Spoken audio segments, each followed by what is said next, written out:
podría opinar. Por ejemplo, ¿alguna En una otra? hiperdinamia también, cuando hay ¿Cómo, demasiada, Valeria? en una hiperdinamia uterina. Ujú. ¿Y ahí cuál sería digamos, el mecanismo, la justificación?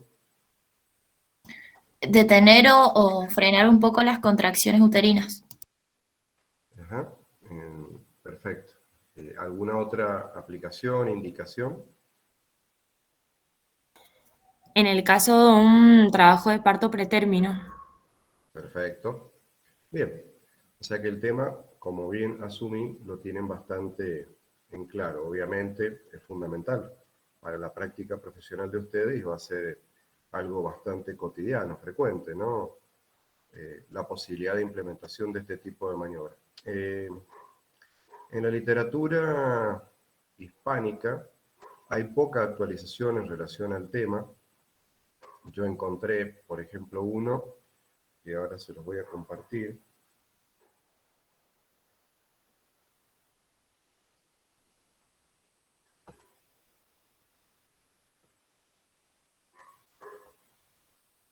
No sé si están viendo mi presentación, pero hay un trabajo que está bastante bien y revisa, un poco pasa por toda la guía de recomendaciones. Lo que sí que es un poquitito viejo en el sentido de que si bien hay muchas cosas que no han cambiado, algunas sutilmente pueden haber algunas diferencias.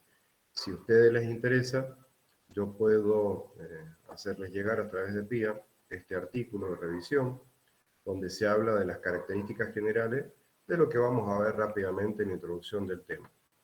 Lo interesante del caso sería que puedan actualizar bibliografía, pero ya no en español, sino en inglés. Evidentemente en inglés existen cosas bastante más nuevas en relación a la materia, pero en principio esta literatura, digamos, esta revisión en español puede ser una forma de ampliar algo de lo que puedan tener por ahí pendiente. ¿Sí? Bueno, entonces, como bien decía Pío, yo les había hecho llegar una breve presentación en relación a este grupo o eh, complejo de principios activos que tienen distintos mecanismos de acción y que cumplen funciones que son útiles en determinadas circunstancias que pueden ser previo o posterior al parto propiamente dicho, y como ustedes dijeron.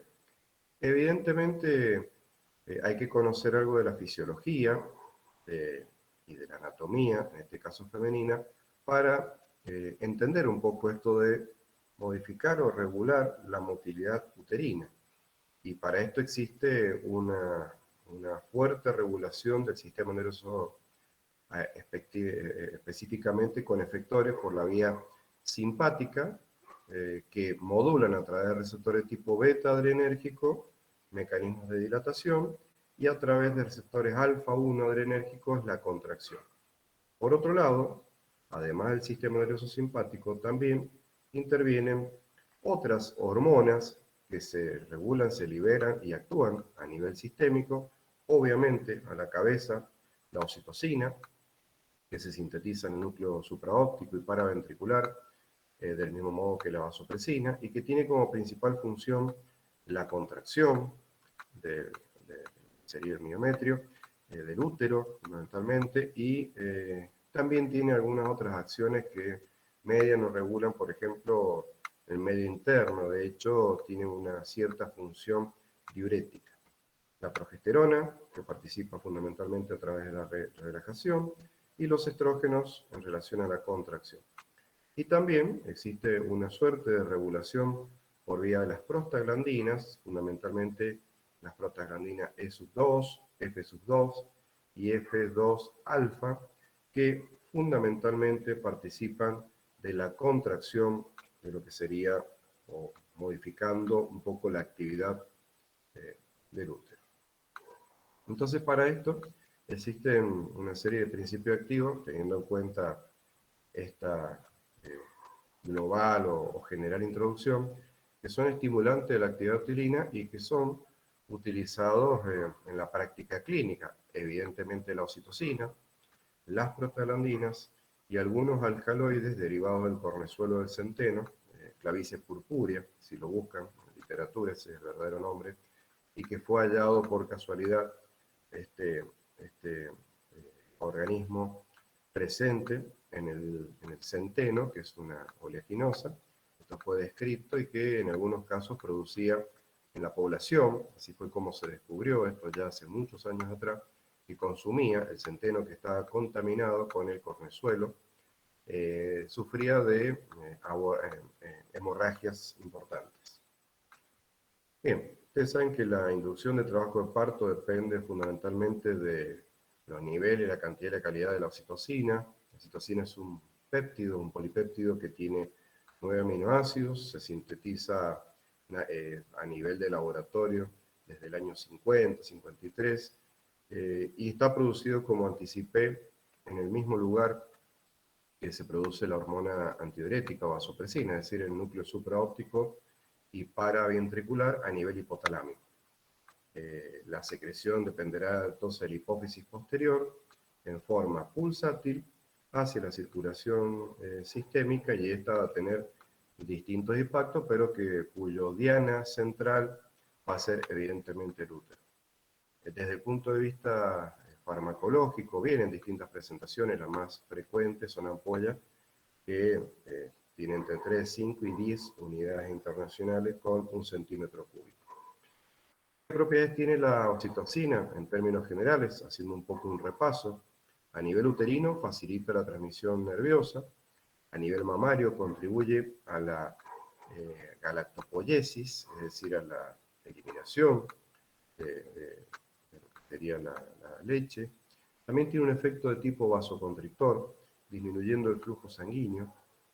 También se ha visto que disminuye la filtración glomerular, la excreción renal de agua y electrolitos. Les recuerdo, como dije recién, que si bien tiene una actividad central a nivel uterino, es una hormona y por lo tanto existen receptores ubicuos en toda la anatomía, y el riñón, por ejemplo, es uno. Durante la fecundación inhibe la ovulación. Esto es una propiedad casi única de la especie humana, mientras que en muchas otras especies esto no se ve, y por lo tanto la fecundación puede ser múltiple, no inhibiéndose la ovulación, y por lo tanto, por ejemplo, en roedores claramente se puede visualizar de que una hembra puede quedar preñada por más de un macho o por el mismo macho más de una vez, ¿sí? Los receptores de oxitocina se expresan principalmente en decidua, miometrio y en tejido mamario, aunque también pueden existir en otros lugares. Producen una significativa excreción de la oxitocina, tanto el hígado como el riñón, y la metaboliza una enzima que se llama oxitocinasa. No tiene una validez efectivamente demostrada para inducir la maduración cervical, aunque hay algunos trabajos que intentan o que de alguna manera discuten esta situación particular. No sé si tienen algo para agregar o acotar, o que hayan revisado o visto en alguna materia específica, pero es hasta ahí un poco el conocimiento que yo tengo. Se discute, pero no ha sido demostrado hasta ahora desde el punto de vista de la evidencia. Debe utilizarse con un cervix de característica que sea favorable, con un bishop de 6 puntos o más. También presenta, como cualquier sustancia en la naturaleza y sobre la faz de la Tierra, efectos tóxicos. Eso no se puede descartar. Carece de reacciones adversas cuando las dosis son las adecuadas, pero les recuerdo que esto de la dosis adecuada tiene que ver con una evidencia poblacional, pero pueden haber pacientes que sean susceptibles a lo que entre comillas llamamos dosis adecuada. Entonces, siempre hay que tener la precaución del uso. Estamos hablando de una hormona. Ustedes saben lo que es la definición de hormona, ¿no? Algo elemental de una hormona. ¿Qué es lo que es una hormona? Por definición.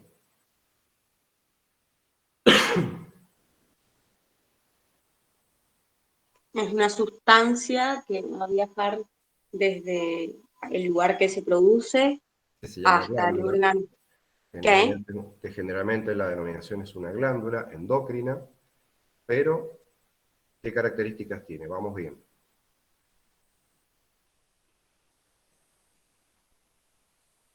Que el efecto lo puede, esa sustancia generada por esa glándula, el efecto lo puede generar en la glándula, fuera de ella o en otro órgano.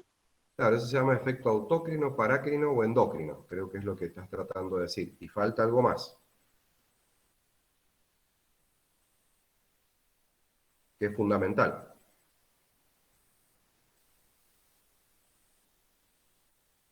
A ver si alguien puede agregar. Que son sustancias mensajeras que tienen una función a cumplir. Sí, y más, algo que está faltando con esto de la dosis. Por eso justamente hago hincapié en este concepto básico y que uno lo lleva ahora a la aplicabilidad. Dentro de la definición de hormona, está perfecto todo lo que han dicho, hay distintos tipos de hormonas y todo lo demás, pero hay algo que caracteriza a las hormonas y que es como un sello distintivo, es pequeñas dosis producen grandes respuestas. Eso es algo característico de las hormonas. Por lo tanto, si ahora estamos hablando de dosis, si una pequeña dosis produce grandes respuestas, mínimas modificaciones en el régimen posológico de una hormona como la oxitocina, evidentemente puede generar reacciones adversas, mucho más que otro principio activo, por el hecho fundamental de que es una hormona, ¿se entiende? Sí, profe. Perfecto. A dosis elevadas, como dice la presentación, puede provocar hipertonía uterina, sufrimiento fetal, eso está subrayado porque debe quedar claro, e inclusive ruptura. Grandes dosis pueden producir inclusive intoxicación hídrica, que este sería un efecto, digamos, en paralelo, y la intoxicación hídrica puede producir convulsiones. No es muy frecuente, pero puede producirse una intoxicación hídrica. ¿Cuál sería el mecanismo por el cual se produciría una intoxicación hídrica a grandes dosis? ¿Y cuál mecanismo aplicaría a los posibles cuadros convulsivos durante la intoxicación hídrica? Para poder entender un poco lo que ustedes muchas veces pueden ver en un paciente y que tienen que evitar.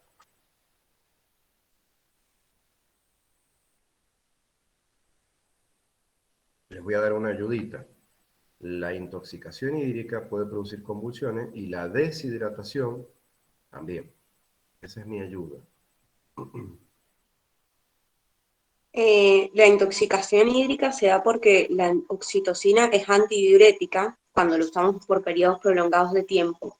Y también eso se evita colocándolas en soluciones hipotónicas. Eso se evita. Pero bueno, Pero, ¿qué? pero eso se evita, o sea, se intenta evitar así, eso es correcto, pero puede producir intoxicación hídrica y esto podría generar convulsiones. ¿Cuál sería el mecanismo, ¿sí?, que justifica que la intoxicación hídrica produce convulsiones? Y mi ayuda fue que tanto la intoxicación hídrica como la falta de agua, o sea, la deshidratación, también puede producir convulsiones. Realmente no lo sé, profe, pero quiero saber si tiene que ver con la osmolaridad. Al cambiar la osmolaridad, Correcto, sí tiene que ver con la osmolaridad. Vamos muy bien, muy bien. es porque se puede producir una hiponatremia, Eh, entonces, ¿o no? no. La hiponatremia es una consecuencia de la intoxicación hídrica.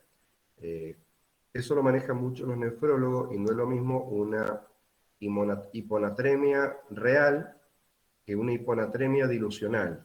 Y eso es hilar muy fino dentro de la nefrología. ¿Qué quiere decir? A veces se percibe hiponatremia y es falsa, porque en realidad el sodio está bien, nada más que está diluido en un gran volumen, por ejemplo, cuando hay edema. ¿Sí? Entonces, son distintos tipos de, digamos, de caracterizaciones de alteraciones hidroelectrolíticas. Pero acá, la hiponatremia podría ser real o aparente, podría ser una consecuencia del exceso de agua, pero no es el problema del sodio, en este caso, sino una consecuencia entre el soluto y el solvente. Recién dijeron, tendrá que ver con la osmolaridad, correcto, ahí está. Bien, si hay convulsión, ¿dónde se produce la génesis de la convulsión? ¿En el corazón? ¿En los pies? ¿En los riñones? ¿En el hígado? ¿En los pulmones? ¿En los No, en el miembros? cerebro. Ah, ya nos vamos arrimando, perfecto. En el sistema nervioso, que, oh casualidad, es donde se sintetiza la hormona oxitocina y la hormona antidiurética, ¿sí? Existen, ¿qué cosas que están detectando osmolaridad? Osmo, osmoreceptores. Son células que tienen la capacidad, observen mis manos, de contraerse o dilatarse según la situación osmótica, estando normal cuando es isotónico el plasma, 300 milimoles por litro kilo, pero si hay dilución o si hay concentración, cambios molares, como bien dijeron recién, 10, 15 a 20 aproximadamente es lo que ya empieza a ser sensado, se producen cambios de volumen de los homorreceptores y eso dispara o no, entre otras cosas, la síntesis de hormona antidiurética. Pero por otro lado, esos cambios de osmolaridad no solamente son sensados, sino impactan en células de la glía del sistema nervioso central. Esos cambios de volumen celular ya a nivel de la glía y de estructuras importantes son las que producen y disparan convulsiones, tanto por dilatación como por contracción. Es decir, la intoxicación hídrica, el exceso de agua o la falta de agua van a ser impacto en el sistema nervioso central y la manifestación van a ser cuadros convulsivos. ¿Por qué? Porque justamente el sistema nervioso central es el primero que acusa recibo de lo que está pasando en toda la economía del organismo, nada más que el que tiene que estar de alguna manera controlando, sensando y el que más impacto puede sufrir es justamente el sistema nervioso central. Bien, usos clínicos de la oxitocina. ¿Quedó claro lo que estábamos discutiendo? Sí, profe. Bueno, déjenme salir un ratito de la presentación porque sentí, me avisó, me notificó el sistema que creo que hay alguien que intenta entrar.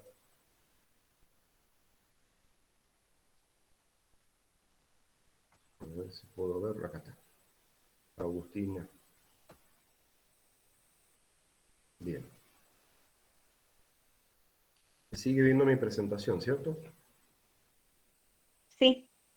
Bien, como bien anticiparon ustedes, se puede utilizar este tipo de fármaco y la oxitocina obviamente es una de ellas, previo al parto o posterior al parto, como anticiparon.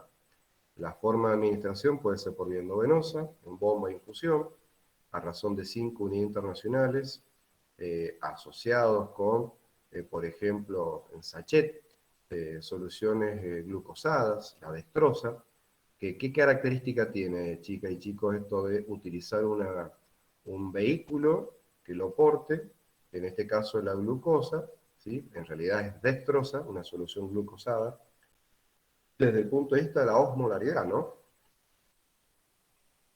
Es isotónica, es hipertónica, es hipotónica.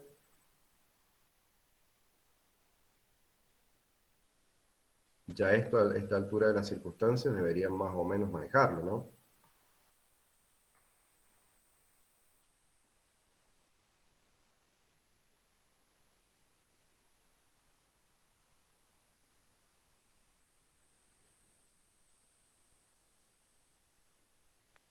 ¿Es hipertónica, profe? No, es isotónica. Es lo que normalmente recibe todo paciente cuando está hospitalizado y le tienen que administrar por una vía antibióticos, analgésicos, no sé, antiácidos, y se suele colocar 1 por 2, es decir, 2 sachets de solución fisiológica, que también es isotónica cuando hablamos de fisiológica, y dextrosa, ¿por qué? Porque uno administra electrolitos, el otro administra calorías, en este caso las calorías. Es isotónica la dextrosa al 5%, sí, isotónica la dextrosa al 5%, pero como bien dijeron más temprano, cuando estábamos introduciendo el tema, Existen, para utilizar en distintas circunstancias, soluciones hipertónicas y soluciones hipotónicas, tanto desde el punto de vista del aporte calórico como de los electrolitos. Ambas soluciones, tanto la fisiológica como la destrozada, están aportando agua. Y son isotónicas porque, bueno, por la cantidad del soluto que tienen, que aporta distintos componentes, en este caso la dextrosa, es una forma de aportar fuente calórica para mantener, digamos, ese sustrato de energía, mientras que el sachet, que se llama fisiológica, es una solución 0,9 gramos por litro de cloruro de sodio y es isotónica. Tiene aproximadamente 290, 300 milimoles por litro de concentración osmolar. Bueno, y en el posparto también se la puede utilizar por vía endovenosa continua con goteo, y acá tienen un poco las recomendaciones según las guías y según la experticia, por supuesto, de la situación particular. Otro tipo de principio activo, y que lo justificamos al ingreso, digamos, al empezar la presentación, es el uso de prostaglandinas. Ustedes saben que el organismo produce, sintetiza y modula múltiples vías de señalización a través de las prostaglandinas, que son ácidos grasos constituidos por 20 átomos de carbono, con algunos grupos hidroxilo y algunos cetóxicos. Más allá de esto que tiene que ver con las características estructurales, derivan de ácidos prostanoicos y de aquí derivan prostaglandinas de tipo naturales. Entre ellas tenemos la E1, la prostaglandina E2, E3, la F1, la F2 alfa, etc. La que mayoritariamente se utiliza es la prostaglandina E2. Las vías de administraciones son múltiples, puede ser oral, tiene muy buena biodisponibilidad, endovenosa, intravenosa, también de uso vaginal, a nivel cervical, también a nivel amniótico. En obstetricia, los principales usos no son los únicos. Si ustedes recuerdan alguno o han escuchado alguno, por favor, hagan sus comentarios, siempre son bienvenidos. Pero desde el punto de vista en obstetricia es aborto retenido, feto muerto retenido, inducción de madurez cervical, hemorragia posparto y, no sé, escucho ofertas.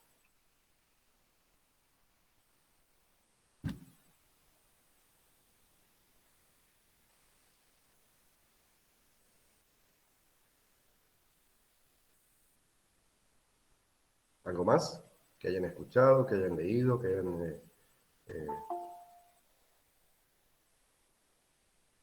en las prácticas o en alguna otra asignatura?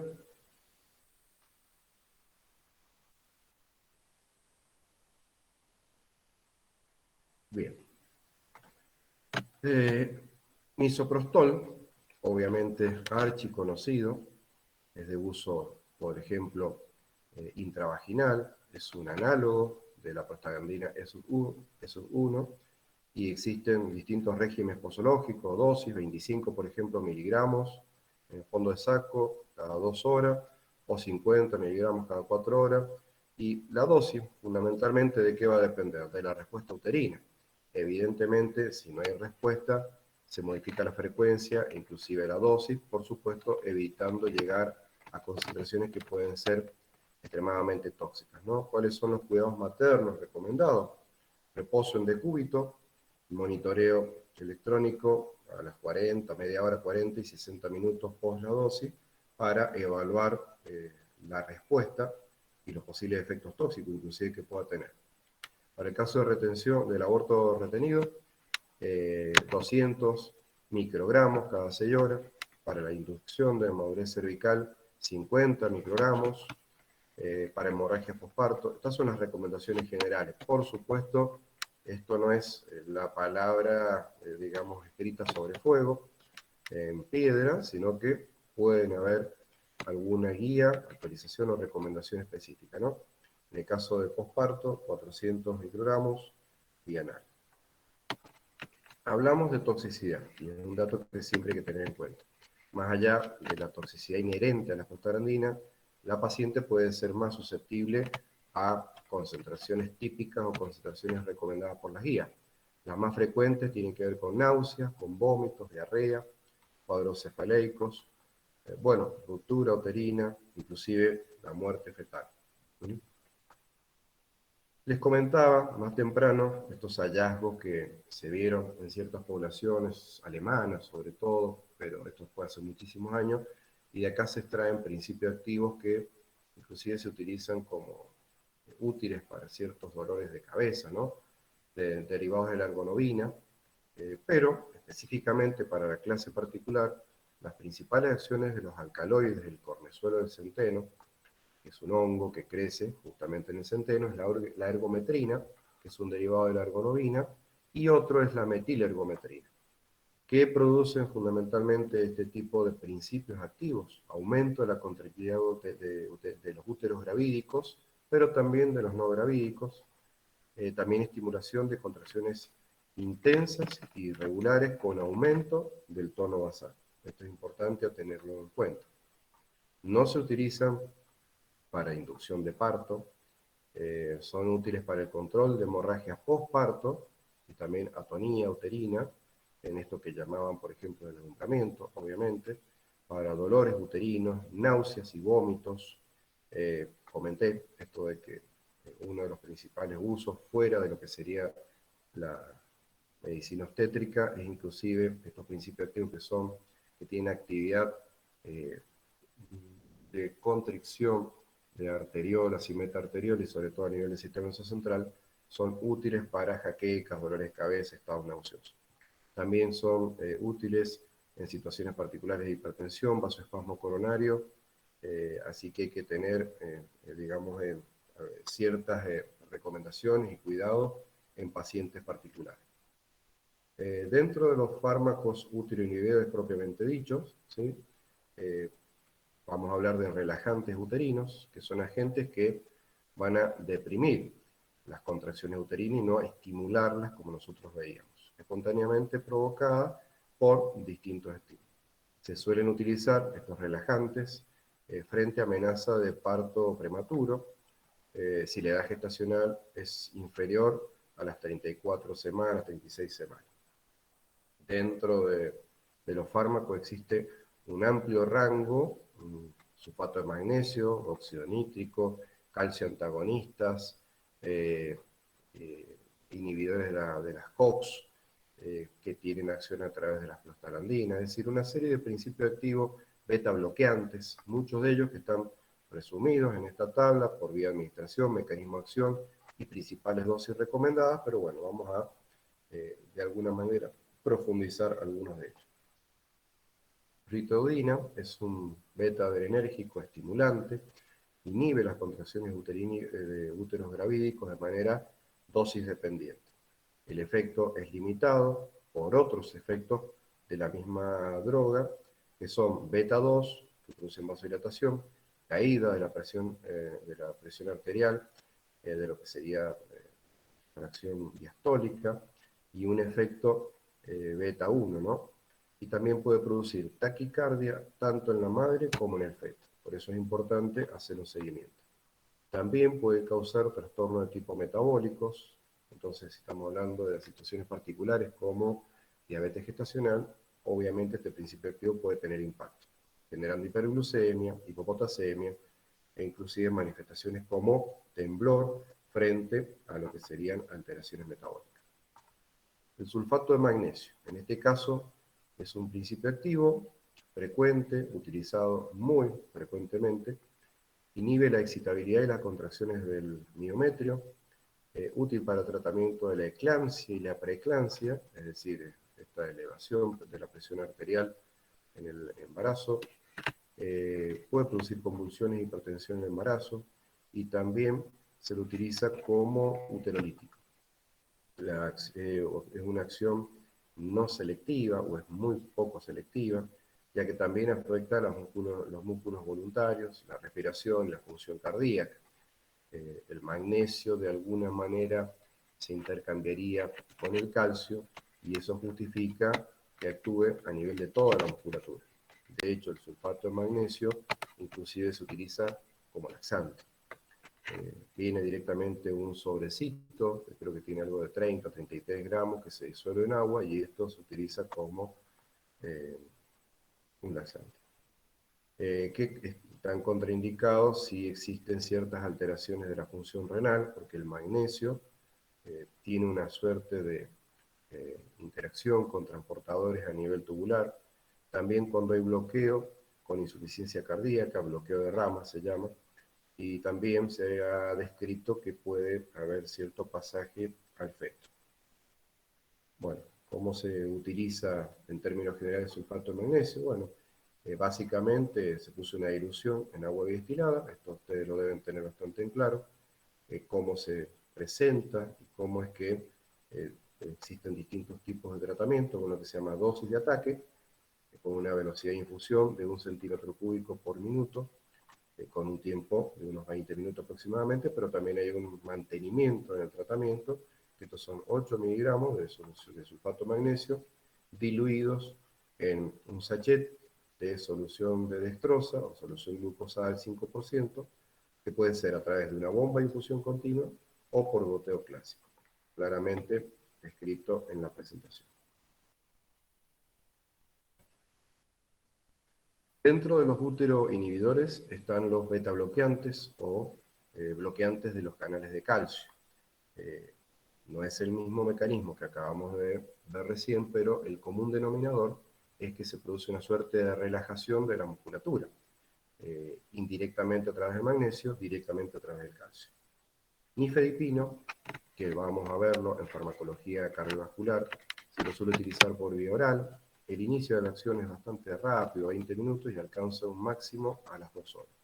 Su acción, con dosis única, puede durar inclusive hasta 6 horas. El tratamiento recomendado es de 10 a 30 miligramos al inicio y mantenimiento cada 6 horas de 10 a 20 miligramos. Su uso ha demostrado prolongar el embarazo con disminución de todo tipo de síndromes de alteración o retención intraútero y disminución de efectos adversos. Bien, como anticipé, esta clase iba a ser bastante rápida y para ti simplemente un repaso. No sé si tienen alguna duda, consulta o algo que agregar. Si no, rápidamente pasamos a la siguiente clase que tiene que ver con antibióticos, y ese es un poco más rígido. No, profe, pero le iba a pedir que antes de que empezara la clase si me podía mandar por mail el Power, así lo vamos siguiendo. A ver, por favor, un segundito.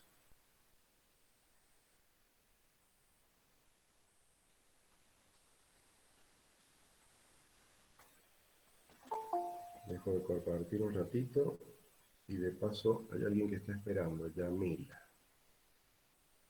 Con un segundito, que ahí lo mando por correo. Gracias.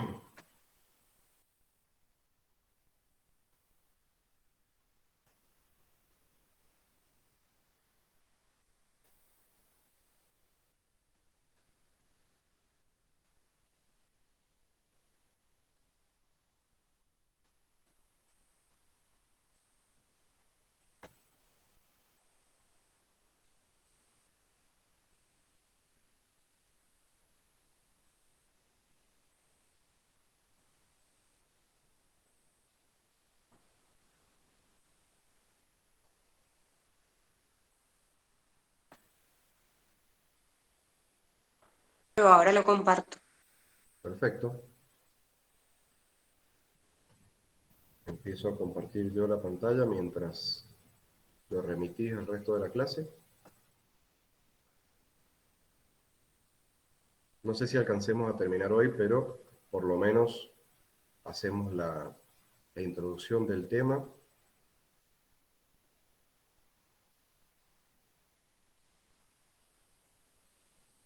Deberían estar pudiendo ver mi presentación de antibióticos. Sí, Sí profe. se ve. Bueno,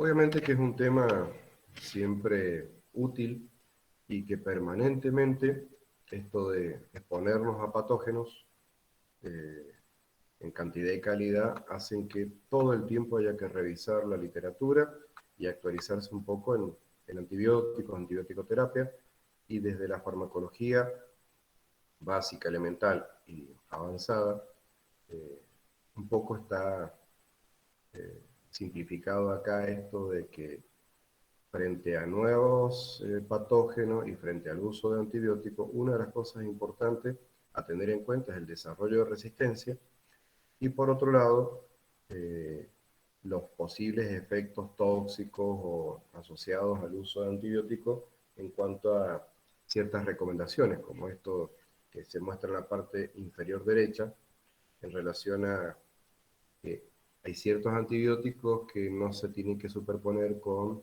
por ejemplo, bebidas alcohólicas porque producen daño y ustedes ya sí saben que va de la mano de el metabolismo y la producción de sustancias tóxicas que pueden dañar al paciente, inclusive generarle cuadros convulsivos, como puede ser los derivados penicilínicos y altas concentraciones de alcohol que van a generar estos malestares, ¿no? Entonces, independientemente de esto, nos vamos a abocar un poco a la presentación.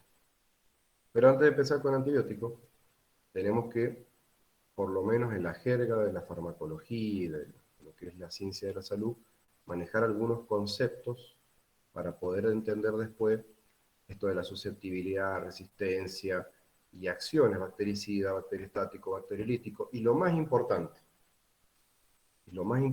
que uno debería llevarse como idea de la clase de hoy y eventualmente la semana que viene, si no alcanzamos hoy, que una vez realizado un antibiograma y caracterizado el patógeno y el posible antibiótico a utilizar, si el paciente no mejora después del tratamiento con el antibiótico, que sería el ideal, existen posibles alternativas para el terapeuta en relación a qué hacer con ese paciente.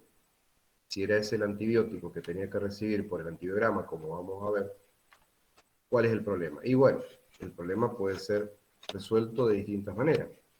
Un elemental podría ser que sea resistente, lo cual se puede utilizar un principio activo que puede ser útil para ciertas cepas de bacterias que sean resistentes, como vamos a ver en la presentación. Pero por otro lado, el terapeuta se puede plantear aumentar la dosis o modificar la frecuencia del régimen posológico. No hay mucho más en relación a antibiótico-terapia, por lo menos lo que se conoce a la fecha. Y para poder entender y que no sea algo de ensayo y error, de que sea algo de racionalidad terapéutica, tenemos que conocer que hay antibióticos que son concentración dependientes en cuanto a su eficacia y otros que son tiempo dependientes en cuanto a su eficacia. Por lo tanto, si el terapeuta conoce en profundidad esto que acabo de decir, que sería lo más importante de todo lo que vamos a ver en estos 2 días, o sea, entre hoy y la semana que viene probablemente, va a poder racionalmente aumentar la dosis y no modificar el tiempo, o mantener la dosis y modificar el tiempo. No sé si se entiende un poco lo que intento introducir. Sí, se entiende, profe.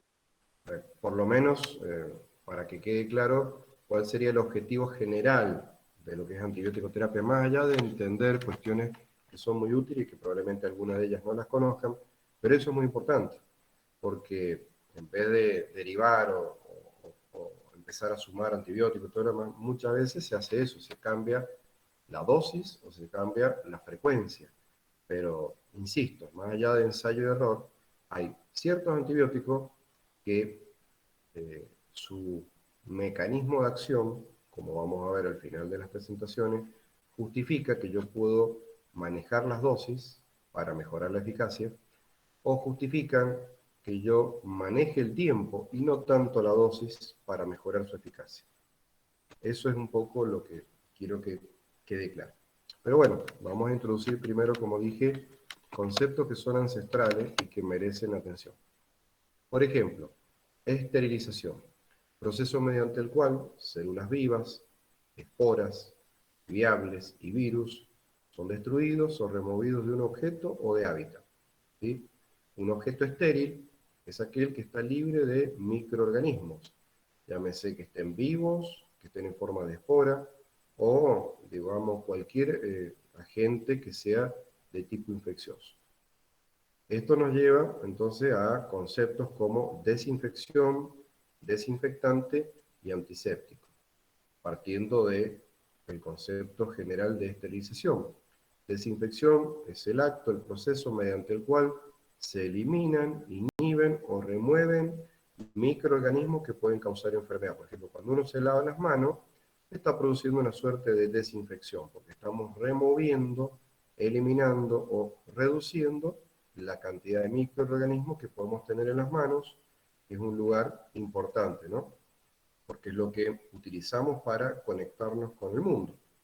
Las manos y la vista es lo que más utilizamos para conectar, ¿no? Y evidentemente también la respiración y el habla en este caso el SARS-CoV-2. Desinfección. Bien, desinfectante, por lo tanto, ¿qué será? El agente empleado de naturaleza química para llevar a cabo el acto de la desinfección. Y normalmente se utiliza sobre objetos inanimados. Esto, de alguna manera, justifica el concepto de desinfectante, objeto inanimado. Entonces, por ejemplo, la lavandina es un desinfectante porque se utiliza sobre superficies inanimadas para eliminar, reducir al posible patógeno. Pero por otro lado, la desinfección puede ser utilizada en organismos vivos. En este caso ya no es un desinfectante, sino que se llamará antiséptico y se produce la antisepsis, por ejemplo, de un campo quirúrgico. En este caso son agentes químicos utilizados sobre organismos vivos, células vivas. Un desinfectante no necesariamente esteriliza un objeto, ya que pueden permanecer algunos microorganismos o esporas. ¿Por qué? Y porque uno habla generalmente de estéril cuando se elimina por completo. Esas son sutilezas que también tenemos que tener en cuenta. Reducir la cantidad y la calidad de microorganismos es una suerte de desinfección, pero no necesariamente lleva a la esterilización, que es la eliminación completa. Por eso se habla de la diferencia entre esterilidad o de ser estéril o de ser infértil, que son cosas totalmente distintas, ¿no? Ustedes eso lo conocerán bien desde el punto de vista de la obstetricia, ¿no? ¿Sí o no? Realmente yo no tengo muy clara la diferencia. Ahora la estoy intentando como analizar con esto, pero no lo tenía en claro. La esterilidad no tiene reversión, la infertilidad sí. ¿Sí? Sí. Bien. Sanitación. Este concepto, esta definición, tiene siglos y en realidad no nos corresponde a nosotros. Esto fue introducido a nivel global por la cultura romana, que hicieron mucho por el derecho, pero también mucho por la salud pública. Los grandes acueductos que recorren toda Europa, y esto se lo debemos a Alejandro Magno, que intentó expandir su imperio a lo largo de toda Europa, inclusive hasta los límites de Asia, introduce un concepto muy importante, que es la sanitación, sanitarse, proceso de reducción de la población de microorganismos a niveles considerados seguros por los estándares de salud pública. El lavado de manos es un acto de sanitación. También existen agentes físicos para producir la esterilización, ¿no? Pueden ser por calor o por radiación. Un horno, una estufa, a través del calor, puede producir la desnaturalización de proteínas y de los ácidos nucleicos presentes en las células. Esto también puede producir ruptura de membrana. Existen distintos tipos de mecanismos. Puede ser calor húmedo o calor seco. La diferencia entre el calor húmedo y el calor seco es un simple horno, que es la figura que tenemos acá, de digamos, un instrumento que es un poco más complejo y bastante más caro, que se llama autoclave. Un autoclave uno lo puede hacer en la casa sin ningún problema. Si uno tiene que trabajar en un centro de salud o una posta sanitaria, no hace falta contar con mucho dinero. Simplemente con tener una olla a presión puede simular un poco lo mismo que sucede en un autoclave, es decir, calor con vapor fluente que tiene la característica de poder esterilizar ciertos elementos que vamos a utilizar en pacientes, por ejemplo, una jeringa o algún elemento quirúrgico puede ser esterilizado de esta manera. Si es degradado por el calor, se utilizará el autoclave, y si no es degradado por el calor, se puede utilizar directamente un simple horno. Agentes químicos desinfectantes hay muchos. Históricamente los alcoholes, los fenoles y las sales de metales pesados, como vamos a ver a través del mecanismo de acción que está puesto en la presentación, es decir, desnaturalizar proteínas. Ustedes saben que las proteínas, que son parte constitutiva de las células, tienen muchas funciones. Una proteína puede formar parte de una enzima, puede formar parte de un canal iónico, puede formar parte de una bomba, puede formar parte de muchas sustancias. Si nosotros denaturalizamos proteína, le quitamos su función. Entonces, los alcoholes, los fenoles y las sales de metales pesados producen esa acción. Son desnaturalizantes proteicos y es un poco lo que sucede cuando nosotros ponemos, para que lo imaginen, cuando nosotros ponemos un huevo a hervir, lo que estamos haciendo es cambiando la estructura que tiene la proteína del huevo. Si lo dejamos una determinada cantidad de tiempo, ese cambio de estructura va a terminar visualizándose como una situación que pasa de lo incoloro, translúcido, que sería la clara del huevo, a cuando precipita la clara del huevo después de 10 minutos cuando uno está haciendo el huevo duro. Bueno, ese cambio de estructura de la proteína que se visualiza de manera concreta en este ejemplo que yo le estoy dando, también sucede en todas las proteínas del cuerpo, por ejemplo, cuando nosotros colocamos o un patógeno, como puede ser una bacteria, un alcohol, un fenol o una sal de metal pesado. Existen agentes oxidantes, que lo que hacen los agentes oxidantes es oxidar grupos sulfidrilos, mercapto, tiol, es un poco la estructura que se representa acá. Este SH es un azufre y un hidrógeno. Las proteínas, ciertas proteínas, están constituidas por aminoácidos que tienen en su estructura grupos sulfidrilos. Si nosotros oxidamos estos grupos sulfidrilos, este es un mecanismo de acción desinfectante. Otros principios activos se llaman agentes alquilantes. En este caso, ¿qué hacen estas sustancias? Sustituyen átomos de hidrógeno por radicales alquílicos. También hay detergentes. ¿Qué son los detergentes? Son sustancias tensioactivas. El jabón que uno utiliza para lavarse las manos, el jabón que utiliza para lavar ropa, son sustancias tensioactivas, detergentes. ¿Qué hacen los detergentes, los tensioactivos? Se entrelazan o ingresan en la membrana celular e interfieren con las funciones y por lo tanto destruyen. Por otro lado, también saponifican o hacen soluble a sustancias de naturaleza lipídica, grasa. Por eso el jabón que se utiliza para lavar los platos o el jabón para lavar la ropa mejora esa actividad de quitar, remover la suciedad, porque es un tensioactivo. Es como que disminuye la tensión superficial entre las gotitas de grasa que puedan estar en una prenda con respecto al agua caliente o el agua fría que pueda haber en el lavarropa, por decirlo de alguna manera. ¿Se entiende?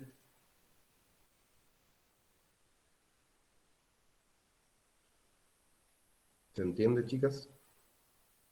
Sí, profe. Bueno, avancemos. Ya saben qué tienen que hacer para lavar los platos y el detergente que hay que poner en el lavarropa. La actividad de los antimicrobianos, ya sea físicos, químicos, va a impactar o se puede ver afectada por distintas variables, ¿no? Por ejemplo, el tamaño de la población. Estamos hablando de los microorganismos. Un mayor número de microorganismos demora más tiempo en morir que un número menor. Evidentemente es así.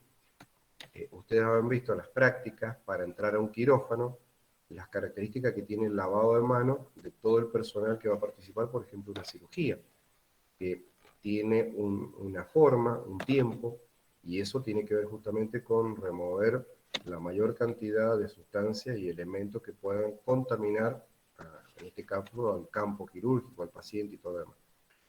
También, además del tamaño de la población, la composición de la población.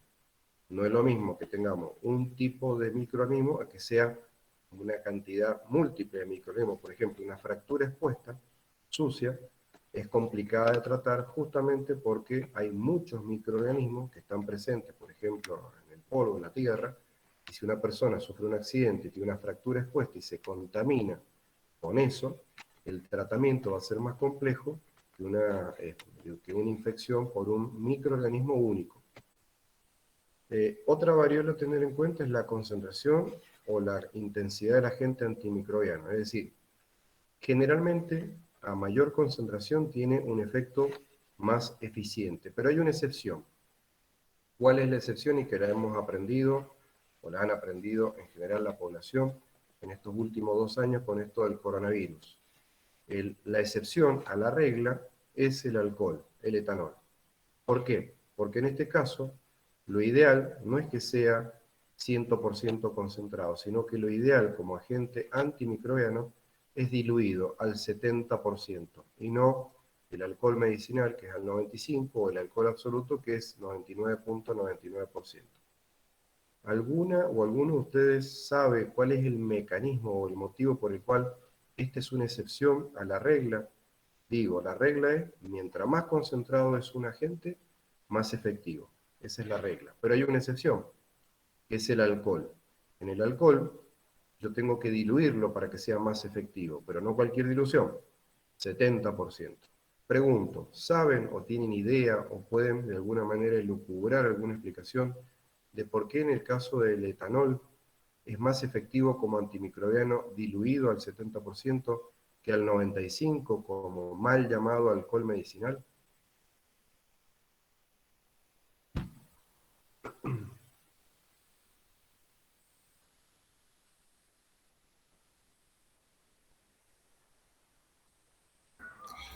Profe, puede ser porque si está concentrado al 100% no va a tener la capacidad de desintegrar la membrana del agente que quiere destruir. No. Tiene que ver con la membrana, pero esa es una consecuencia de algo. Primero tendrían que analizar cuál es la acción del etanol y en base a eso podrían deducir un poco la respuesta. Porque mientras más concentrado esté, más rápido se va a evaporar, profe. No.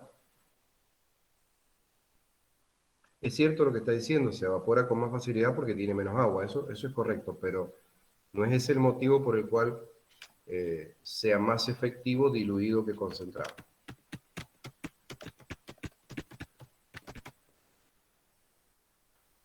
Porque si yo sigo agregando etanol absoluto o etanol 95, mientras no se evapore y esté presente ahí, debería ser útil.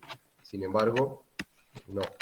No digo que no sirva, no estoy diciendo eso, estoy diciendo que es más efectivo el diluido que el concentrado. Por eso, toda esta movida de utilizar alcohol en gel y todo eso, porque está diluido el alcohol en gel. O una simple dilución de alcohol en agua, para llevarlo al 70% aproximadamente, es mucho más eficiente. Y de hecho, abarata un poco el costo, porque uno puede multiplicar la cantidad de alcohol agregándole agua y encima siendo más efectivo.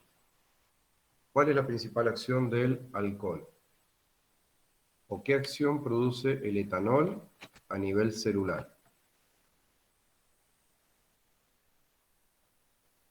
A ver si los oriento un poco en el pensamiento. Si ustedes tienen sed, ¿cómo resuelven hidratarse si tienen dos posibilidades? ¿Con 1 litro de agua o Tomando agua. con un porrón de cerveza? Más allá de lo que guste más, no estoy diciendo eso, pero ¿qué sería más eficiente para hidratarse? ¿Agua o cerveza? El agua. Bien, eso es correcto, no es lo más rico, por supuesto. Sobre todo anoche, en la previa del partido y todo eso, con una picadita, está bueno. ¿Por qué es mejor el agua que la cerveza para hidratarse? ¿Qué tiene la cerveza que no tiene el agua? Alcohol.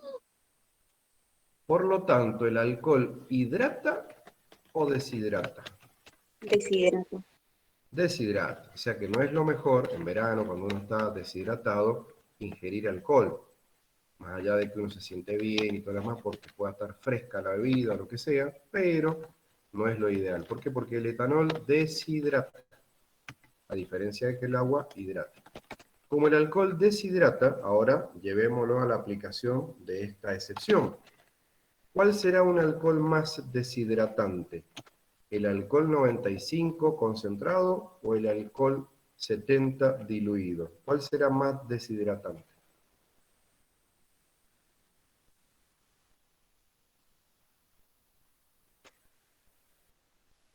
Exactamente. El más concentrado es más deshidratante que el otro. Como es menos deshidratante el alcohol 70, penetra a la célula, porque no la deshidrata como la deshidrata el alcohol concentrado.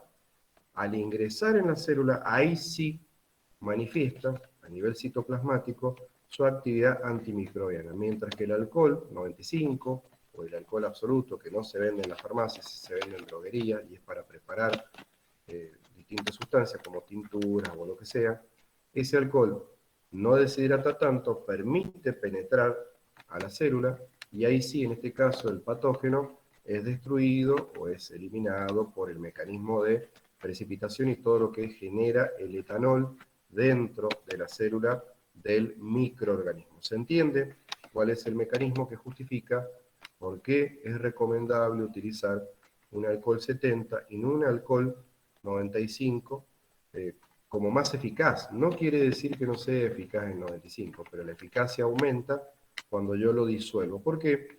Porque en este riesgo-beneficio de que si a la célula la deshidrato, impido que ingrese por esa deshidratación y por lo tanto reduzco la eficacia. Bien, no perdamos más tiempo con esto. Léanlo en profundidad en otro lugar. Pero creo que quedó claro. También depende de otros factores, como la duración de la exposición. Mientras más tiempo está el microorganismo expuesto a la gente, mayor será el número de organismos eliminados. La temperatura. Un aumento de la temperatura en la que uno aplica el agente puede mejorar la función. El microambiente o el medio ambiente, ¿no?, que rodea al microorganismo lo puede proteger de la acción de un agente antimicrobiano. Esto es muy importante a tener en cuenta. ¿Por qué? Porque por más que yo esterilice un elemento que esté sucio, esa suciedad puede proteger al patógeno. Entonces, antes de esterilizar un material quirúrgico, tiene que ser perfectamente lavado, secado y después esterilizado. O al decir de alguna manera, ¿qué caso tiene que el cirujano cardiovascular se ponga los guantes estériles si no se lavó las manos? ¿Por qué? Y porque evidentemente la suciedad de las manos a través de la transpiración que va a suceder a lo largo de la cirugía, por el tiempo, por la temperatura corporal, por el estrés de lo que es el acto quirúrgico, puede permitir una suerte de continuidad entre la mano del cirujano y los humores, los líquidos, la sangre, los tejidos del paciente en franco contacto, además de, independientemente que haya una barrera física que se llama guante de látex que tiene una porosidad y que a través de la formación de estas gotas de transpiración por parte del cirujano y fluidos por parte del paciente puede generarse una solución de continuidad, y esa solución de continuidad puede contribuir a infectar el cirujano al paciente o el paciente al cirujano. Bien, llegamos a un punto álgido de la presentación y es de generalidades sobre antimicrobianos para poder entender por qué motivo hay ciertos antibióticos y sustancias quimioterapéuticas, que no es lo mismo, en definirlos como bacteriostáticos, bactericidas o bacteriolíticos. Dije antibióticos y quimioterapéuticos. ¿Alguno de ustedes puede marcar la diferencia entre uno y otro?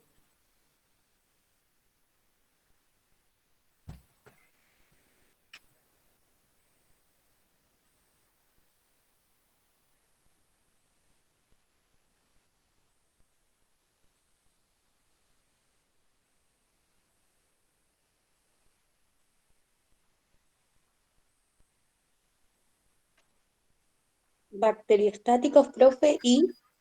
No, no dije bacteriostático. Dije, si pueden caracterizar diferencia entre un quimioterapéutico y un antibiótico. Profe, ¿puede ser que el quimioterapéutico evita la división celular, o sea, la reproducción celular, y el antibiótico va a matar a la gente? No. Los dos matan a la gente. Así que en eso comparten. No, no matan a la gente. Vamos, a eso nos vamos a meter en detalle. La diferencia, algo que de lo que mencionaste, de la división celular y todo eso, es la concepción del quimioterapéutico para tratar el cáncer. Pero existen quimioterapéuticos, por definición, en la antibiótico-terapia. La diferencia radica en algo sutil, pero importante. Ambos son utilizados para tratar patología por procesos infecciosos, tanto los quimioterapéuticos, como vamos a ver, como los antibióticos, pero hay una diferencia. ¿Cuál es? Bueno, evidentemente ha surgido algo que está bueno que surja en este ámbito y que ustedes tienen que conocer, y no necesariamente doña Rosa, la señora que camina por la calle y no está en el área de la ciencia de la salud, no tiene por qué saberlo. Para eso recurre al profesional adecuado. No todos los quimioterapéuticos son drogas utilizadas para el cáncer, porque la gente escucha quimioterapéutico, y piensa en cáncer, ¿cierto?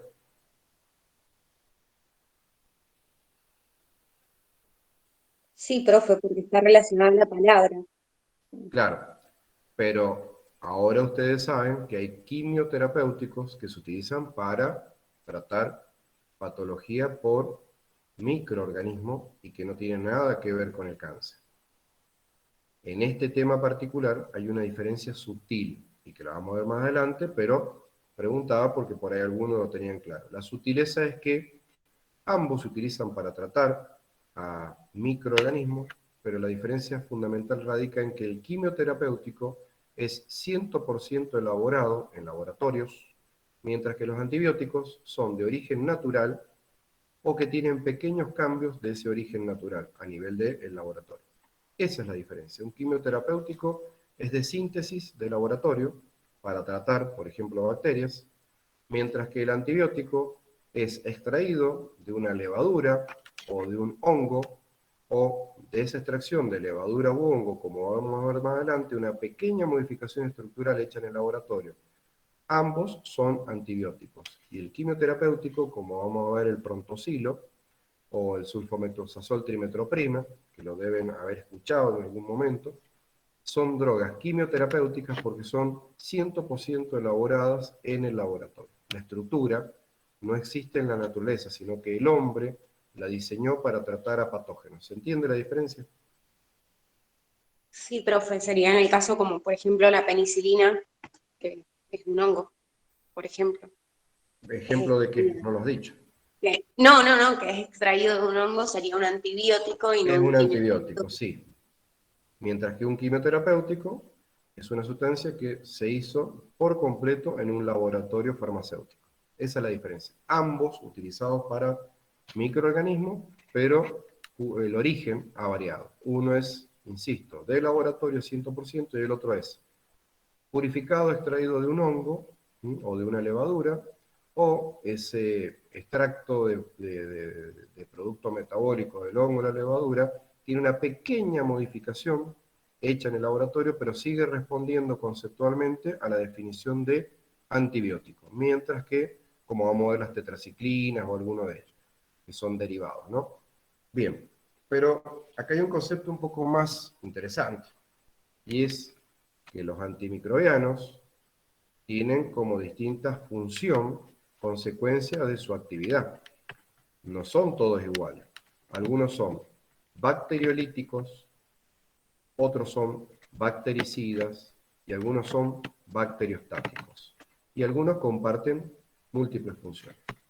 Como se puede ver en esta presentación, los términos hablan de distintas características. Tenemos en línea roja y en línea verde el conteo de células viables y el conteo de células totales. Y cómo varía el crecimiento, la tasa de crecimiento en cada uno de estos distintos criterios y conceptos e interpretaciones de la actividad de los antimicrobianos.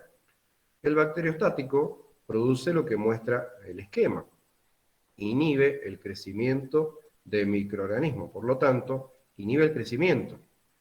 Si inhibe el crecimiento, el conteo total y el conteo de viable se mantiene como en un plató. Esto es muy importante que lo conozcan, porque esto va a llevar después a entender por qué hay ciertos antibióticos que son concentración dependiente, tiempo dependiente o concentración tiempo dependiente. Voy a citar a uno para adelantar un poco el tema, que es la vancomicina. La vancomicina es un antibiótico que se utiliza en pacientes hospitalizados, no en ambulatorios, salvo que esté cuidado por el personal de enfermerito, nada más en domicilio por vía endovenosa. La vancomicina es un antibiótico que es concentración tiempo dependiente, su eficacia. ¿Sí? Tienen antibióticos que se llaman o que tienen características de ser bactericida y como se puede ver en la gráfica, producen o matan a los microorganismos sin la necesidad de la destrucción por lisado. Y es un poco lo que se ve acá.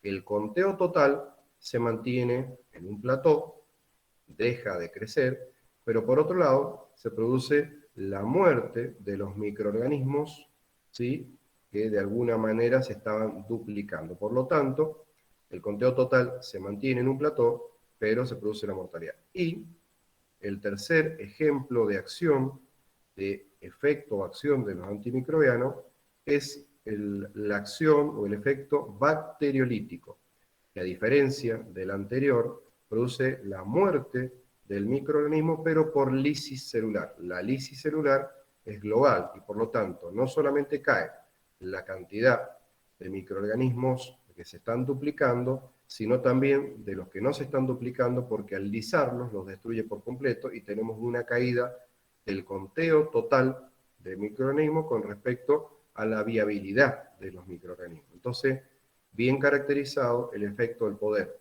bacteriostático, bactericida y bacteriolítico. Bien, avanzando un poquitito en la presentación. ¿Qué es lo que se requiere para que una sustancia antimicrobiana, sea quimioterapéutico o sea antibiótico propiamente dicho, sea útil, sea eficaz? Esto no lo inventamos ahora, ni hace 5 años, ni hace 10 años. Esto se ha dicho hace más de 100 años y sigue vigente, con ciertas sutilezas modificadas, pero sigue vigente. Un antimicrobiano tiene que tener especificidad para que sea, digamos, útil. ¿Qué quiere decir esto? Se refiere al espectro de actividad antimicrobiana, definida por su capacidad de unión a un sitio específico de la bacteria, como lo vamos a ver, que sea específico. Que sea eficaz in vivo. ¿Esto qué quiere decir? Que si es bacteriostático o bactericida, lo haga in vivo, es decir, que la acción no tiene que ser revertida dentro del organismo. Es decir, yo lo puedo probar en una placa de Petri, pero lo importante es que funcione dentro del organismo.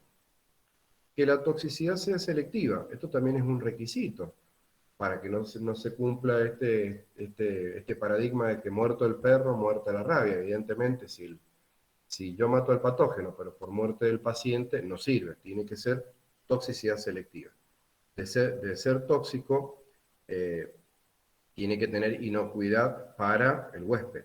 Esto es indispensable para la utilización de un antimicrobiano, sobre todo en clínica. Pero como les dije, esto no es nuevo. Esto se dijo a principios del siglo pasado, 1908. Esto lo dijo el hombre que tienen en la presentación, que es el doctor Paul Ehrlich. Él creó un compuesto químico sintético completamente, por lo tanto, si es un compuesto químico sintético, ¿qué es lo que es? ¿Un antibiótico? No. No, es un quimioterapéutico. Ahora lo tienen bien en claro, ¿no? Y no se utiliza para el cáncer. ¿Para qué se utilizó? ¿Para qué lo desarrolló? Si recuerdan un poco, para contextualizar, porque es lindo estudiar contextualizando. 1908, 1910. ¿Qué es lo que había en Europa en esa época? Socialmente hablando, políticamente hablando. ¿Qué La pasaba? sífilis. No, no, eso no es política. Crisis económica, profe. Guerra, guerra, Primer Guerra Mundial. ¿Qué se desató en la guerra mundial? Además de muertes por la guerra propiamente dicha. Infecciones de todo tipo, hambrunas, eh, amputaciones, todo tipo de cosas. Pero se multiplicó enfermedades de tipo venérea, ¿sí? Estoy contextualizando para que entiendan por qué muchas veces la ciencia, la medicina, va de la mano de lo que pasa culturalmente, políticamente, en este caso, inclusive en una sociedad que empezó a ser diezmada, sobre todo las tropas, por patologías de tipo venéreos, ¿no? ¿Mm? ¿Por qué? Porque justamente estas tropas abusaban, hacían uso de no solamente prostitutas, también abusaban de la población y se transmitían estas infecciones hacia toda la comunidad. En este caso particular, el doctor Ehrlich desarrolla al Salvarsan, que se le llamaba la bala mágica, que es un poco la estructura química, es lo que tenemos acá. ¿Alguno de ustedes tiene alguna formación o recuerda algo de química elemental? ¿Del colegio secundario o de alguna, viene de algún colegio de química? No pretendo que le estudien de memoria, pero es un poco para entender que la estructura hace la función, que eso es algo que uno lo aprende mucho en anatomía, fisiología y también en química. ¿Recuerdan la tabla periódica de los elementos? ¿Les suena de lo que estoy hablando? Sí, Farmacología necesita de algunos conocimientos previos, ¿no? ¿Qué es lo que es AS? En la tabla periódica. Arsénico, Arsénico, un metal pesado, sumamente tóxico, ¿no? Fíjense que la estructura química tiene 4 átomos de arsénico, que a su vez se unen a 4 estructuras que son exactamente iguales. Si alguno recuerda un poquitito algo de química elemental, química orgánica elemental estamos hablando, ¿no? Esto que yo estoy marcando acá tiene un nombre. ¿puede ser una amina?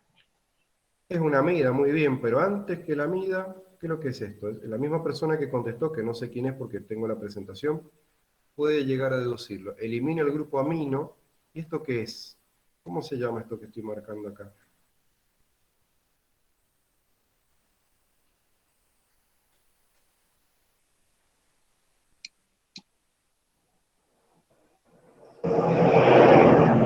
Puede ser hexanol, no sé si es así. Por los lados Parecido, y el hidrilo. parecido. Es un fenol. Ujú. Por lo tanto, es un alcohol. Un alcohol con un grupo amino. Entonces, acá tenemos fenol. Volvámonos para atrás. Acá, acá, acá, acá. Agentes químicos desinfectantes. Alcoholes, fenoles, sales de metales pesados. Alcohol, fenol, sal de metal pesado. Salvarsan, bala mágica, brillante, Paul Ehrlich, 1908, ¿sí? Que desarrolla la estructura química con metal pesado, un alcohol fenólico, ¿sí? Una sustancia sumamente tóxica, evidentemente, para el patógeno, Treponema pallidum, es el agente etiopatogénico de sífilis. Bien, y para cerrar un poco esta parte, ¿han tenido oportunidad de ir al hospital español?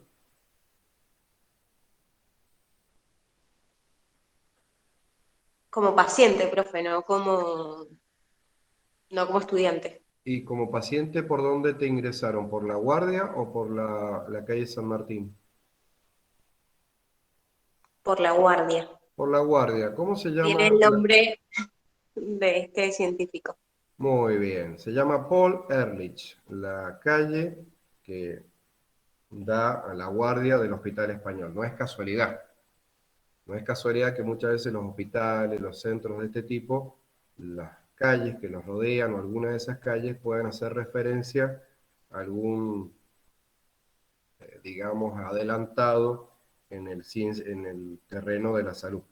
Acá tenemos un ejemplo del Hospital Central, el Hospital Español en Mendoza, y ahora van a saber cuando vayan por La Guardia y vean el cartel de la calle que dice Paul Ehrlich, de dónde viene el nombre, qué implicancias tiene y la importancia que tiene lo que este hombre dijo hace mucho tiempo y que sigue vigente, ¿no? Especificidad, eficacia en vivo, toxicidad selectiva, etc. Bien, pero Ehrlich generó postulados, obviamente. Fuertemente activo frente a microorganismos y parásitos, fácilmente absorbido por el cuerpo, ser activo en presencia de tejidos fluidos corporales, bajo grado de toxicidad para el huésped y por lo tanto un alto índice terapéutico. Recuerden lo que hablamos de la generalidad de la farmacología, ¿no? Una droga segura es aquella que tiene un margen, un margen terapéutico es bajo, por lo tanto tóxico, un alto índice terapéutico es menos tóxico para el paciente. No permitir el desarrollo de resistencia. Fíjense, 1908, Ehrlich ya tenía visión de que los microorganismos podían desarrollar resistencia, ya postuló que hay que buscar principios activos o desarrollar principios activos evitando la resistencia. 1908, hoy en día uno habla de resistencia y lo asume como algo frecuente, natural, normal, pero esto ya lo gestaron, se gestó hace más de 100 años. Muy poquito tiempo después, entre la Primera y Segunda Guerra Mundial, y por un acto de la casualidad, en el laboratorio del doctor Alexander Fleming, no fue él, fue un miembro de su equipo, que creo que era una veterinaria o algo así, que trabajaba con él, descubre, cuenta así un poco la historia, quizás no sea tan así, pero bueno, es un poco lo que recuerdo, de que se les había descontrolado un poco un experimento y se les había contaminado, y cuando van a ver las placas de Petri, hacen una observación de que habían como algunas manifestaciones macroscópicas que no tenían previsto.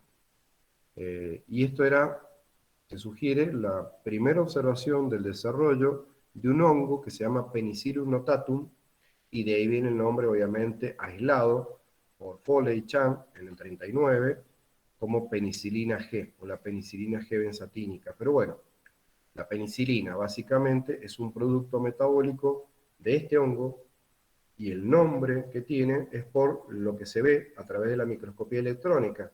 ¿A qué recuerda un poco lo que están viendo acá? Si hacen un poco así de asociación, ¿a qué se parece un poco esto?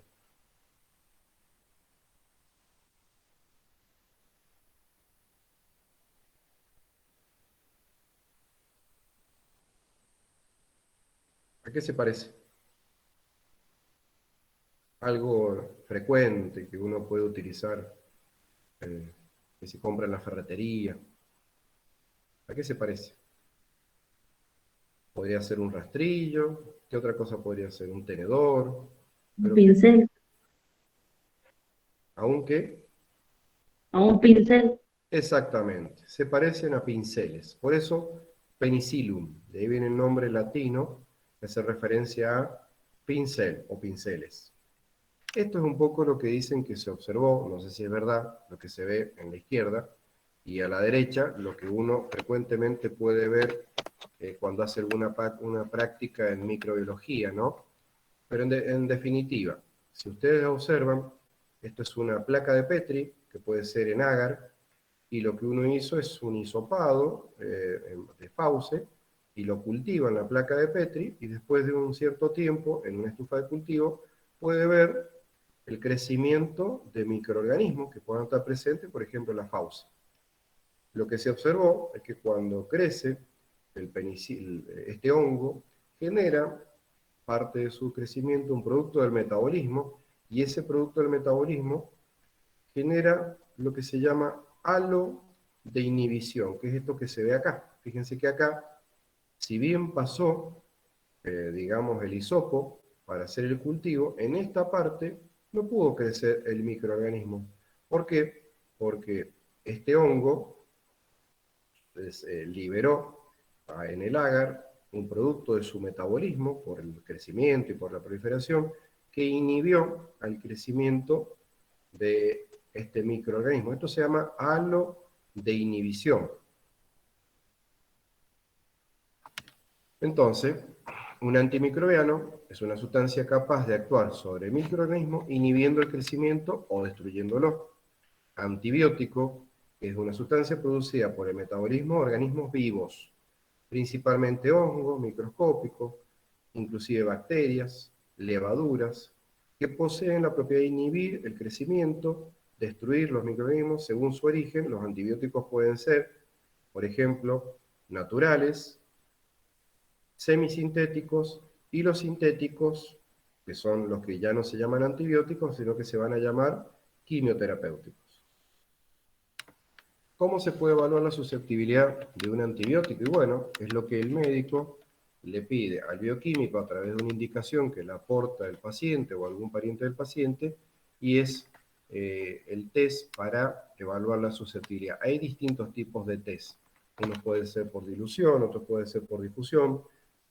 Con estos test uno puede calcular inclusive concentración inhibitoria mínima o concentración bactericida mínima, que corresponde a la menor concentración del antimicrobiano que inhibe el crecimiento luego de un día de incubación. Y la CBM corresponde a la menor concentración capaz de matar a casi el 100% de la población bacteriana. Pero en definitiva, más allá de que existen distintos tipos de test, a mí me interesa que les quede claro que es un antibiograma por difusión, que es el que se utiliza en la práctica diaria, en la clínica frecuente, que se llama técnica de Kibbe-Bauer. Es el típico antibiograma.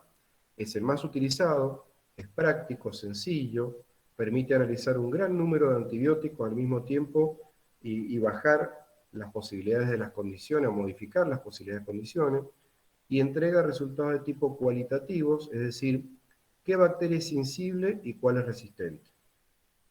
Acá vemos un poco lo que es un resultado de un antibiograma por difusión o la técnica de Kibbe-Bauer. Lo que se busca es confrontar en una placa de Petri, por ejemplo, de agar, según agar chocolate, agar sangre, depende el medio de cultivo, es lo que uno quiere que prolifere, por lo tanto lo que está evaluando. ¿Ustedes han tenido microbiología o alguna práctica en relación a esto? Sí, profe, en segundo año tuvimos microbiología, Ah, bueno, pero no práctica. bueno, pero les hablaron de que para poder evaluar, estudiar distintos patógenos, uno puede tomar una biopsia o una muestra y dependiendo de lo que busca, se pueden utilizar medios enriquecidos. Un medio básico es agar. Pero por ejemplo existe agar peptona, agar chocolate, agar sangre. ¿Por qué? Porque la proliferación de los microorganismos es mejor en un medio u en otro. Entonces, para poder caracterizarlo, uno tiene que darle el medio, el sustrato adecuado, ¿no? Bien, independientemente de eso, por ejemplo, acá lo que se ve es un medio típico que es agar, y uno lo que hace es cultivar, crecer, por ejemplo, lo que veíamos más temprano, un hisopado de las fauces para ver si el antibiótico que se ha recomendado, que se va a recomendar, es el más o menos eficiente, teniendo en cuenta, eficaz, teniendo en cuenta las características del huésped, del patógeno, y si es o no sensible. Entonces uno puede analizar varios antibióticos. ¿Por qué? Porque el bioquímico lo que hace es poner en contacto una especie como de tira reactiva, en este caso, que tiene en cada una de estas posiciones distintos antibióticos y a distintas concentraciones. Lo que simplemente hace, sabiendo dónde lo colocó, es confrontar donde se produce un halo de inhibición, que es lo que ahora estoy mostrando acá. Se ve con claridad donde ha disminuido la proliferación del microorganismo que se cultivó. Sí, profe.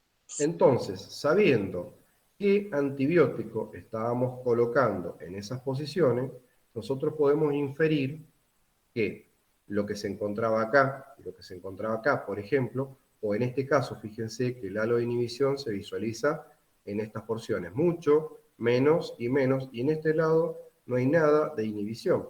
Entonces uno puede hablar, fíjense, acá no hay inhibición, el patógeno es resistente. Acá el patógeno es sensible a los antibióticos que se encontraban en estas posiciones. Y eso es lo que un poco informa el bioquímico al médico para saber tal o cual antibiótico es recomendable en ese paciente. Factores que afectan la actividad antimicrobiana in vitro. El pH del medio, los componentes del medio de cultivo, lo que dije recién, la estabilidad del medicamento, el tamaño del inóculo, es decir, la cantidad de patógenos, el tiempo de incubación, son algunas de las variables que pueden modificar la actividad antimicrobiana in vitro, es decir, acá, en la placa de Petri. Pero también, y lo más importante, es ver qué pasa in vivo, y esto lo generó como concepto allá por los albores de lo que sería la Segunda Guerra Mundial, el doctor Domac, que en 1939 habló de que la actividad es mucho más compleja que lo que sucede en una placa de Petri. ¿Por qué? Porque había que considerar al antibiótico o al quimioterapéutico, al huésped y al microorganismo. Y entonces, acá es cuando justamente él desarrolla el Prontosil o Prontosil, que es un producto del metabolismo, de metabolización, que esto se desarrolló en ratones, y de acá se saca el origen, digamos, más conocido del principio de las sulfas o las sulfamidas. Dentro de los factores que afectan a la actividad antimicrobiana en vivo está el estado de la actividad metabólica de los microorganismos. Esto es muy importante tenerlo en cuenta. ¿Por qué? Porque puede ser diferencial. No es lo mismo, por ejemplo, un microorganismo en estado vegetativo que una espora. A eso se refiere con la actividad metabólica. O la distribución del medicamento en los diferentes tejidos u órganos. Por ejemplo, hay algunos principios activos que no atraviesan la barrera hematoencefálica. Entonces, ¿qué caso tiene informar a un terapeuta de la susceptibilidad de un antibiótico en líquido cefalorraquídeo si le están dando el antibiótico por vía endovenosa? ¿Se entiende un poco lo que intento comunicar? A veces no se es racional de esa manera. En ese caso, el antibiótico tiene que ser administrado de manera intratecal, por ejemplo. La localización topológica del patógeno puede ser un parásito, y estos son más difíciles de tratar que otro tipo de patógenos porque son intracelulares. Sustancias que interfieren con el principio activo, medicamentos que pueden ser inactivados en condiciones ambientales, por ejemplo, el pH, o que tiene una alta unión a proteínas plasmáticas o tisulares. Esto habla de algo importante, general y particular, en este caso para antibióticos quimioterapéuticos. Bien, para ir terminando un poco la presentación de lo que es la clase de antibióticos, vamos a decir que uno puede clasificarlos de distintas formas. Por ejemplo, en base a la estructura, en base a si se revierte o no el efecto, en base a la toxicidad, el espectro de acción, es decir, gran positivo, gran negativo, poco bacilo, en el tipo de resistencia que pueda ser seleccionada, el uso terapéutico y el mecanismo de acción. Son algunas de las formas con que uno puede clasificar a este tipo de principios activos. Y esto nos va a llevar a lo que vamos a ver en detalle la semana que viene en cuanto a esto que está resumido en esta primera presentación, teniendo en cuenta las características de una bacteria tipo. ¿Qué es lo que me interesa que ustedes conozcan de una bacteria tipo? Bueno, es lo que se está viendo acá. Una bacteria tipo tiene todo lo que tiene cualquier célula del cuerpo humano. ¿Sí? ¿Es correcta mi apreciación?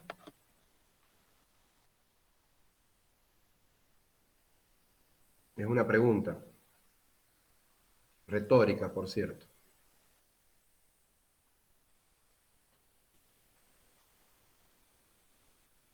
¿Es igual una bacteria que una célula humana? Miren, ADN, ribosomas para sintetizar proteínas, productos de metabolismo que también son útiles para el ADN, membrana celular, pared celular. ¿Es igual a una célula humana? ¿O hay una diferencia muy importante? Le falta el núcleo. No, si está el núcleo, fíjense, el ADN. El ADN simplifica al núcleo, está el ADN. No existe ADN fuera del núcleo, ¿sí? No hay ADN citoplasmático. Una vez que sale la información se transforma en RNA mensajero. ¿Cuál es la diferencia más importante que tiene una bacteria en relación a una célula animal? Porque somos animales, en definitiva, no somos vegetales. O dicho de otra manera, ¿en qué se parece una bacteria a una célula vegetal? A ver si así lo sacan, ya que tuvieron microbiología.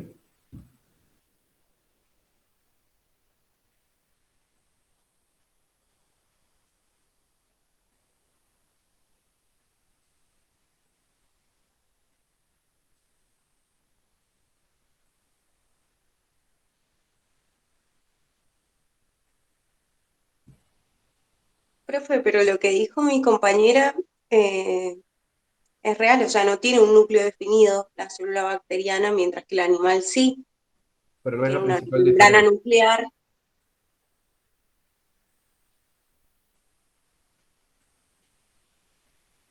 Hay una diferencia que es fundamental. ¿Qué diferencia a una célula animal? Olvídense la bacteria, sacamos la bacteria. Hagámoslo La más. pared celular, profe. Esa es la diferencia. Una bacteria se parece más a una célula vegetal que una célula animal. ¿Por qué? Porque tiene pared celular, mientras que la célula animal solo tiene membrana celular, no tiene pared celular. Y con esto damos por finalizada la clase de hoy y por supuesto abrimos un interrogante para lo que va a ser el desarrollo de la próxima clase. ¿Alguna pregunta en particular? Una respuesta que frente a una pregunta que canalizó después Pía y que para bajar un poco la ansiedad, la angustia, el terror y todo esto, como la mujer que aparece en la primera presentación, que sería esta de acá, y es que obviamente no iba a tomar hoy el recuperatorio de lo que se tomó la semana pasada, porque merecen tiempo para prepararse, para que vayan, como algunos quieren manejar los tiempos y todo eso, piensen que el recuperatorio del parcial número 3 va a ser a fines de septiembre, así que tienen suficiente tiempo para volver sobre esos conceptos y poder profundizarlo y resolverlo. Es un número muy pequeño de las personas que no lo aprobaron, por lo tanto, después de profundizarlo seguramente van a aprobarlo, no es un tema que crea yo que no van a poder resolver. Pero eso quería comentarlo porque era una pregunta que me hizo un par de estudiantes y que también lo canalizaron a través de PIA, y la respuesta es, a fines de septiembre vamos a tener el recuperatorio del parcial número 3. ¿Eso está claro? Sí, profe, gracias. De Ahí. nada. Bueno, ¿alguna pregunta de lo que hemos visto en la clase de hoy?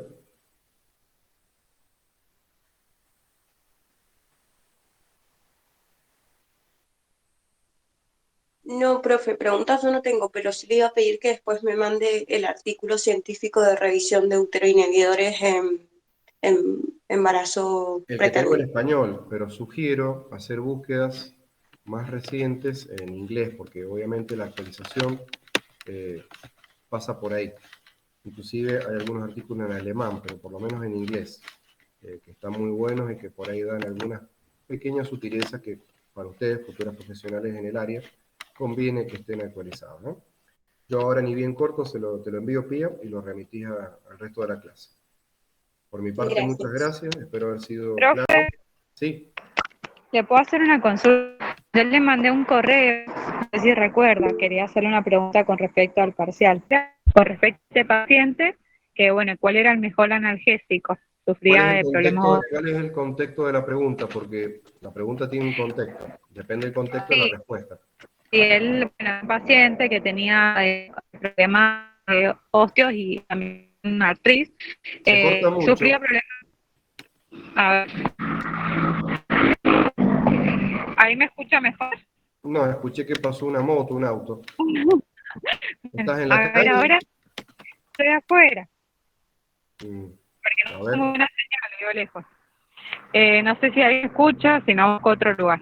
a ver, a ver. Bueno, el paciente era un paciente de 55 años, sexo masculino, tenía problemas óseos y también artritis, sufría también de problemas gastrointestinales y bueno, era qué analgésico era mejor recomendarle. El más Entonces estaban las adecuado, opciones, claro, varias opciones eran las posibles, pero ¿cuál podría ser porque era empíricamente, mi duda, clínicamente el más adecuado? ¿Y qué claro, alternativas había? Claro, por ejemplo, lo que yo pensé, a mi parecer, que No. podría, Primero veamos cuál era la alternativa, después vemos lo que sí, pensamos. estaba indometacina, ibuprofeno, diclofenac y otro más, no me acuerdo cuál. Creo Sí, que claro, ketorolac, me parece. perfecto. Bueno, entonces mi duda es, ¿por qué Perdón, ¿cuál era la respuesta correcta? Más allá de la que vos marcaste. decía que era ibuprofeno? Ujú. Y yo pensé que podría llegar a ser diclofenac, porque es uno de los mejores adaptables, digamos, para las personas, los que mejor lo asimilan. Y el otro que tenía duda era indometacina. ¿Por qué? Porque ahí aparece, por ejemplo, para las enfermedades como la espondilitis anquilosante, la gota, problemas que más bien atacan a las partes articulares, las partes óseas. Entonces pensé que podía llegar a ser ese. O diclofenac, que también es uno de los que mejor se adaptan. Claro, ¿Por pero qué ustedes tienen una ibuprofeno? escala que yo les di en Sí. relación al ibuprofeno Ujú. y trastornos de tipo gastrointestinales. Seguramente en el contexto de este paciente él refería problemas gastrointestinales, ¿cierto? Claro, entonces yo digo, si como efecto adverso del ibuprofeno está que puede haber lesiones gastrointestinales, yo digo, pensé que por eso no era una de las opciones Pero en esa mejor tabla que yo recomendar. les di, Sí. Yamila, el Ujú. ibuprofeno está ¿a dónde? Sí, uno de los